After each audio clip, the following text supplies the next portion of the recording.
As you're building things, you need to be prepared to replace it in 6 months from now. There's so much hype, as you mentioned, in this space right now. What is AI uniquely positioned to solve? It's a very dynamic and interesting world out there. I think this is such a critical discussion point in the industry right now.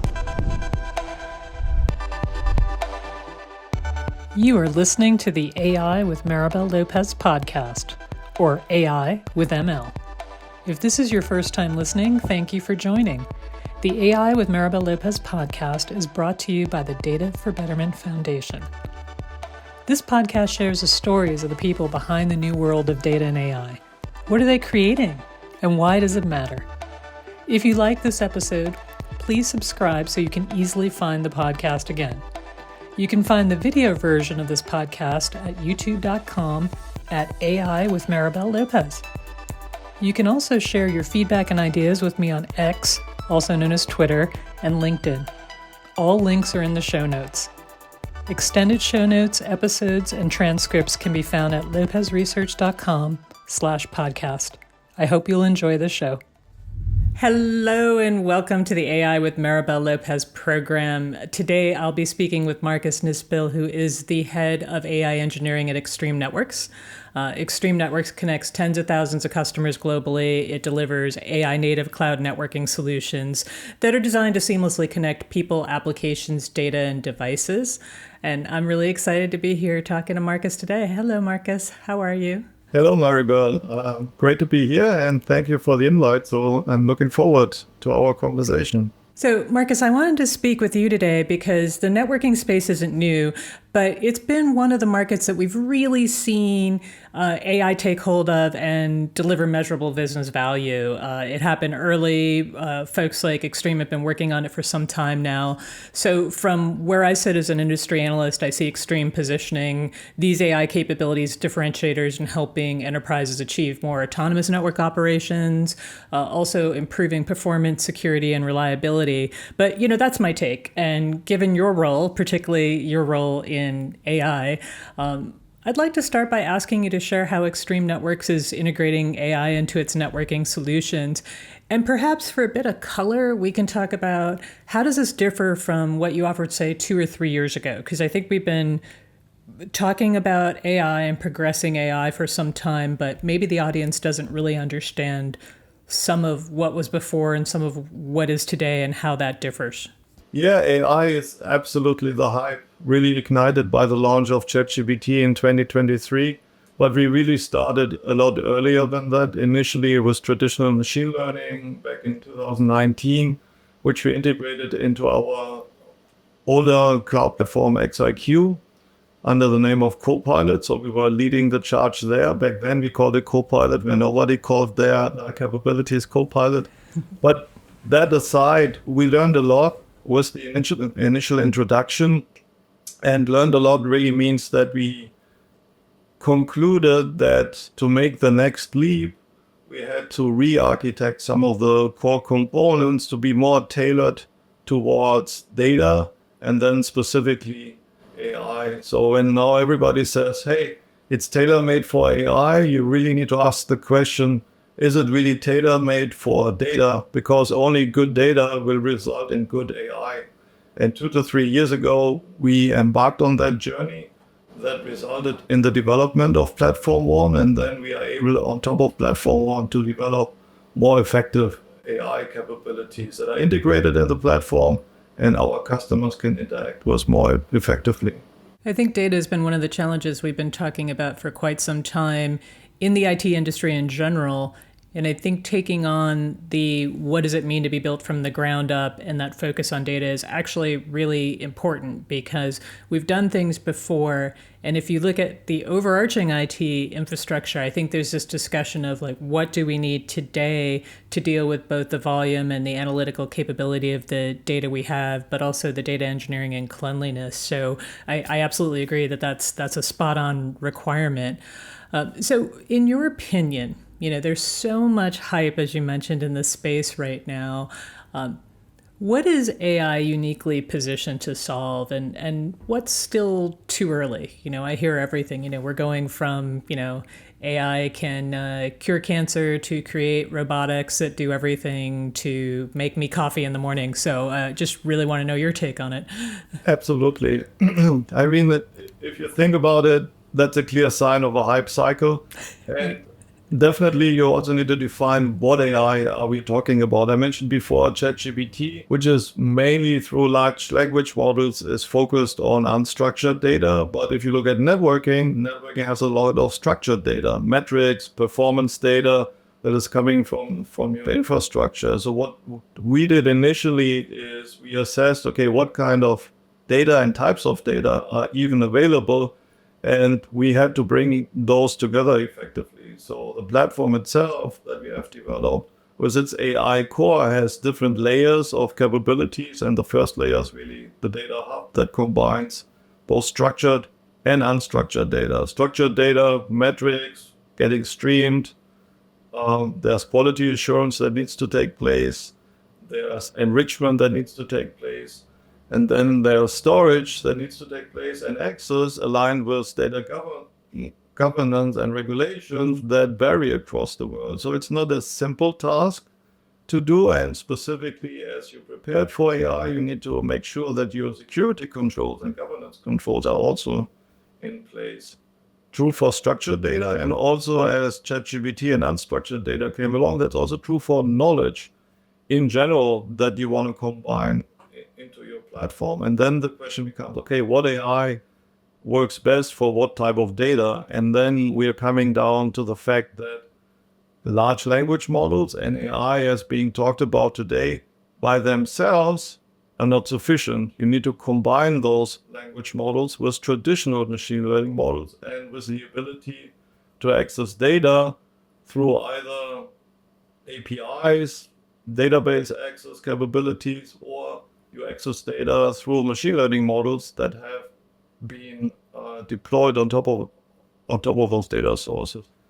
And this results in the agent type of hype that we're going through right now, because the agents effectively combine generative AI and traditional machine learning models and tools that are also very specific to networking in not only one agent, but an agentic system that collaborates to it, that this system is then able to collaborate and achieve and address more complex tasks and workflows that we see in networking and security operations today. Back to your point, the ultimate goal is to get to a point where more and more network operations, but also security operations, become autonomous, and agents and agentic systems collaborating are a key recipe and ingredient to achieve that goal. Well, first of all, I like the fact that you started by talking about some of the breadth of what we're discussing in AI. I feel like we've really lost the machine learning concept. We've been so excited about generative AI that, there's more than one type of AI. I think that's important. So having that portfolio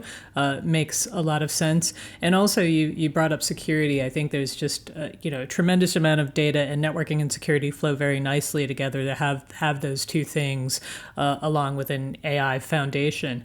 I know some of the things that we've also talked about when we think about how AI is changing things. There's a lot of networking challenges. There's a lot of discussion about do we have the right skill set in our organization to understand how to deploy, manage, secure these? And I know we've talked before about new employees and skill shortages, but what are some of the other things that you see AI helping with? Absolutely. And that is probably the first use case that most of our customers are going after. Yes, absolutely. Which is using generative AI techniques and technologies against unstructured data, documentation, best practice guides, and other enterprise knowledge to ensure that existing and also new employees can come quickly up to speed on the latest technology, on the latest deployment that is happening out there. So the time to value and the time to knowledge acquisition goes really down from hours to minutes. So we have seen especially new employees struggling to really become familiar of what an enterprise network and security infrastructure is all about. And a conversational interface like ours that we have integrated in Platform One as AI expert allows them to quickly not only get familiar with the infrastructure, but then also get assistance on how to manage, troubleshoot, and operate the infrastructure using initially a conversational interface. And as trust increases, we see users picking up an additional capability that we have integrated that we call AI Canvas, which allows them to interact with data, provide insights into data, create more advanced reporting. So think of it like a next-gen BI capability on top of your network and security data. And that then leads to the adoption of autonomous agents along the way, which are all integrated into the platform. But it really starts with enablement, bringing people on board, and also create more of a consistent support experience also internally to your own customers. Yeah, because I think we all know it today, especially in networking and security. You ask 10 experts, you get 20 different opinions how things are supposed to be done. And AI allows us to create like a level playing field and a consistency that also customers and users from that perspective will appreciate a lot. It's funny, if you ask 10 industry analysts a question, you'll get 10 different answers as well. Yeah, So that comment resonates with me, absolutely. So one of the things that you mentioned was Agentic. And I was actually having a discussion with a customer the other day in the healthcare industry, and he was actually picking up on some of the themes that you just mentioned, that AI was taking them from, having a lot of data to having insights, but also in terms of moving, the next phase of AI was moving them from insights to action.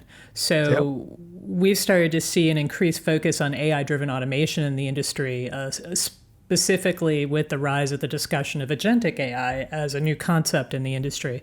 So while many of these concepts aren't new, we definitely have different technology to achieve these outcomes. So I was wondering if you could spend a few minutes defining, what the word agentic means to Extreme, because we just talked about how if you pull 10 people aside, you get 10 different answers, and maybe share what you actually think is possible today, and then we can kind of get a little more to the future going down the road. Not that agentic isn't the future, but I think there's sort of agentic today, and then what we think agentic will be, a year from now. As you look at agents and how we define agentic, it combines a couple of key capabilities in one entity. The first one is really you have a large language model that's the primary interface on how either other agents or humans communicate. With an agent, there's memory that is really important, so the agent can memorize things more effectively. There are tools that the agent has access to, and tools again are specific to each and every agent.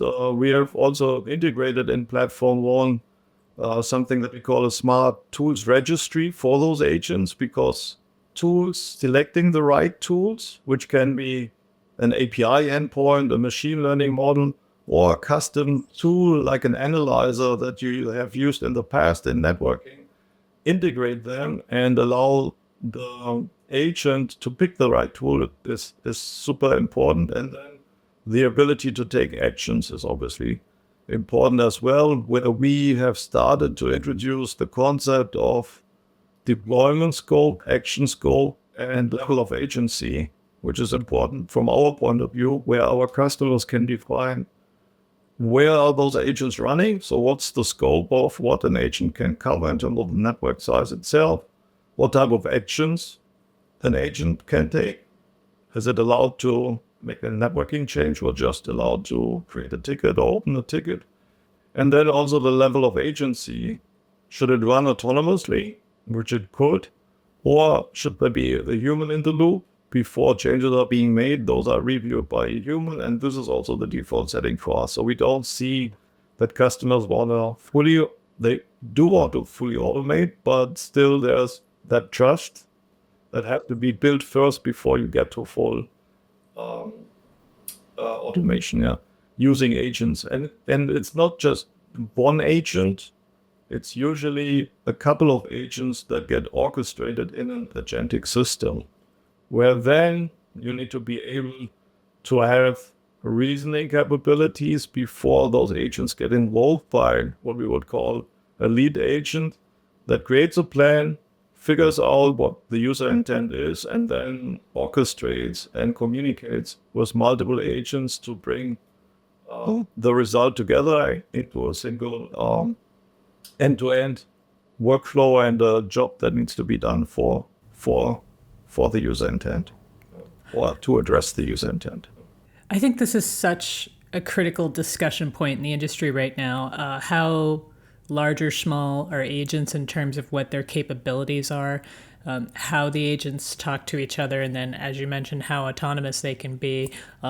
What their permissioning and rights are to specific data is another thing we talk about. You mentioned data governance earlier. That's a big discussion. That goes deep down in because people forget to put back to the data foundation. If you don't take care of that, in our world, for example, agents act with the same permissions as the users that invoke those agents to ensure that downstream you're not causing challenges and get into trouble around data governance and access control, because you're mixing a lot of diverse data sets and you need to make sure that governance, access control, privileges are being taken into account not only for the users but also for those agents that work for those users. Otherwise you end up in a delicate situation, I would say.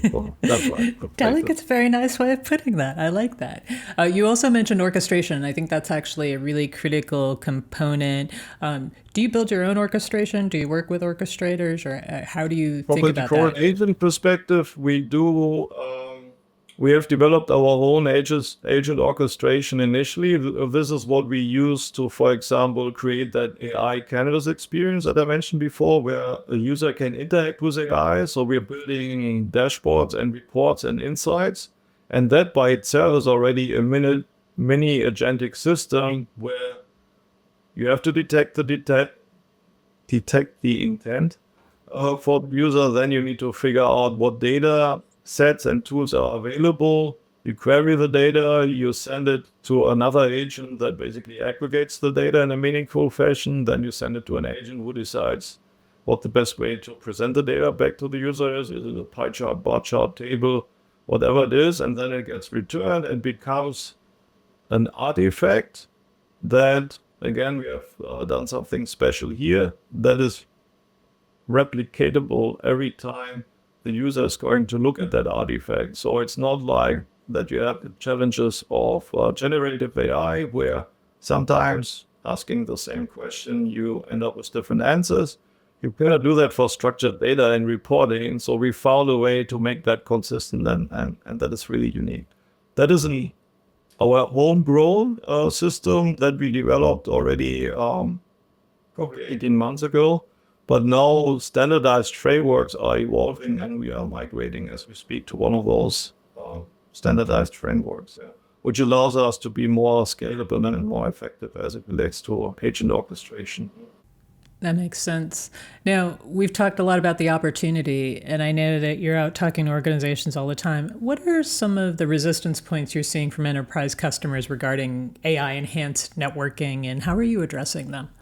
Yeah, so the challenges are certainly in the area of, can I trust the system? Yeah, especially as the whole wave that hit us as a society and then also as a networking market has been centered around experience of employees in their private life with ChatGPT, where they do already see, oh, this is not really that predictable, which then in turn results in the obvious thinking, hey, how can I run a network on that? Because when you make changes and choices for a network, you need to be accurate. Yeah.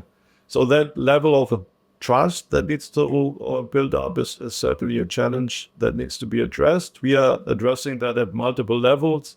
If you look at our conversational capabilities around documentation and unstructured data, we have built our own RAG system, also retrieval augmented generation system that keeps all of the data always up to date and allows us to specifically fine-tune the responses to ensure that we have a much higher accuracy for documentation, as well as operational data that we can also fetch from the platform itself. That allows the user to review and increase the trust into the system over time. And as we do so, we have at each and every layer of the engagement the ability for the user to provide feedback to the system, so we can improve the accuracy even further. And as I mentioned before, if it comes to actions, having agents and have a defined action scope and an agency, which is human in the loop first, so approval first, we feel we have enough capabilities and tailored interaction patterns developed for our users so they can move at their own pace.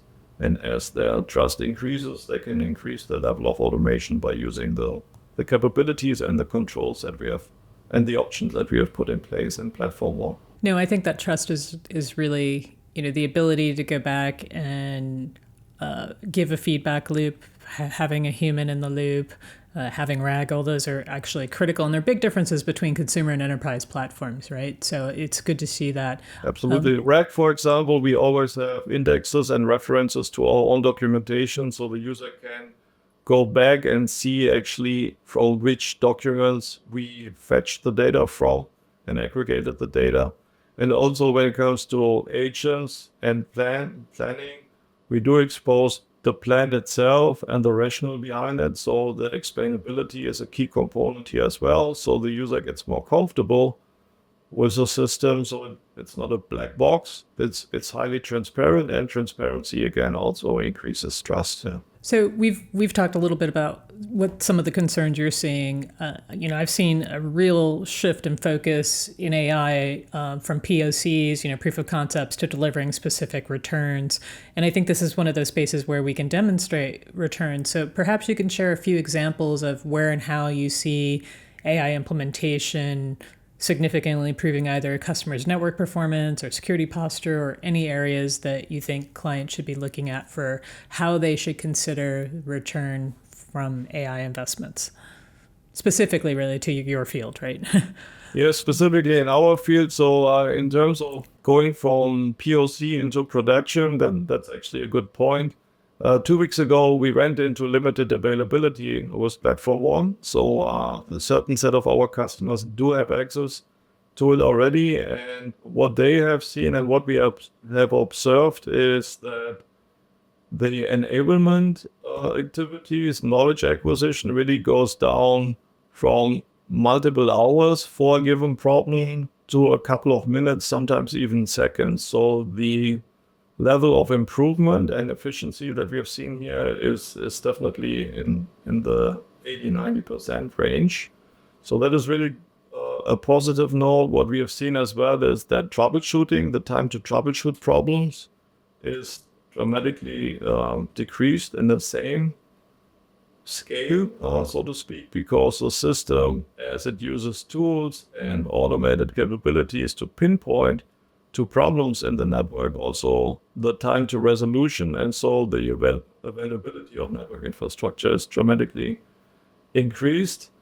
And what we've also seen in the security space, the system helps dramatically to optimize policy configuration for security controls and allows customers to optimize those as well. So reducing the blast radius as well as the attack surface. So that's a use case that a lot of customers of ours are looking for and starting to deploy step by step. That makes perfect sense. So I have one more question for you, given what your role is, and that's around what do you see as emerging AI technology that you're most excited about that you think could transform networking in 3 to 5 years? I think it's still agents. Agents are still really, really early. And if we think about it, right now, most of the industry is starting with introducing agent by agent. So we will see a little bit of agent fatigue because we started with an app and an application for everything. So you end up with 100 applications. Customers are going to end up with 100 agents, the way it looks like right now. We are trying to go a different route and aggregate those agents in teams, and the user only interacts with fewer agents that orchestrate all of those agents as teams. And that approach, orchestrating entire set of agents as teams, will allow us to increase the level of automation in the infrastructure, both networking and security over time. And I think right now, based on what we see, that's probably the route to get to a point where less and less human involvement is required to run network and security infrastructures in the next 3 to 5 years. How this all exactly will pan out, we will see, but that's definitely at this point in time the path that we are seeing for the industry.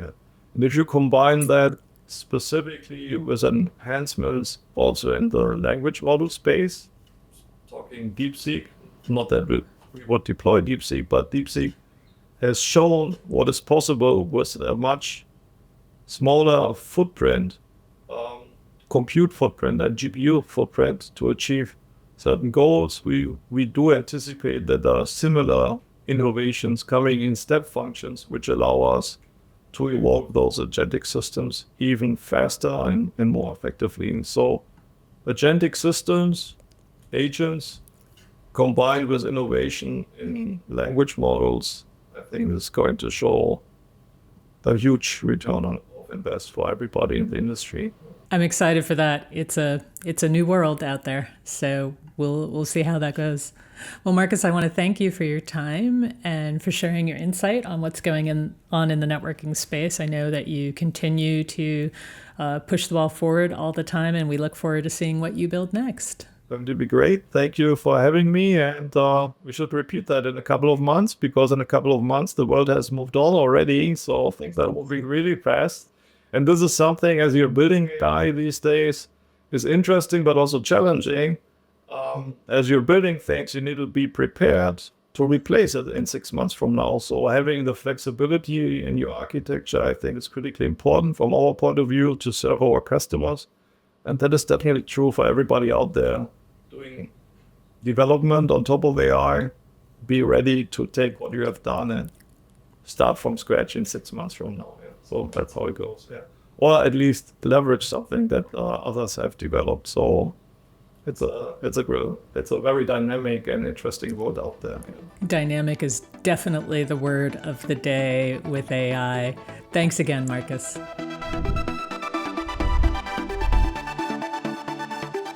Thank you for listening. Additional content can be found at lopezresearch.com/podcasts. Until next time, wishing you all the best.